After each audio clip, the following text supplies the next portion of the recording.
الحمد للہ الذی لم یزل عالما قدیرا وصلی اللہ علی سیدنا و مولانا محمد بسم اللہ الرحمن الرحیم۔ حضرت حاتم الاسم رحمہ اللہ فرماتے ہیں کہ میں نے دنیا میں لوگوں کو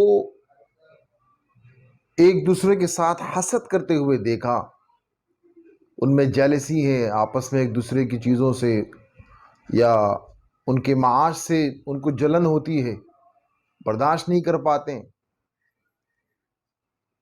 تو میں نے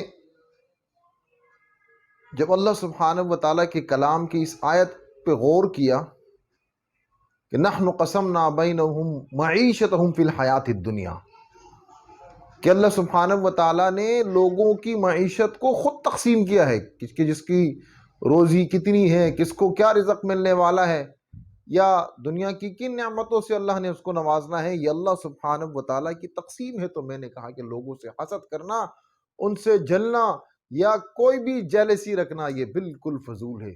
آپ کسی کے رزق کو لے نہیں سکتے، دوسرے کی روزی آپ کو مل نہیں سکتی، تو پھر دوسروں سے حسد کا فائدہ کیا ہے؟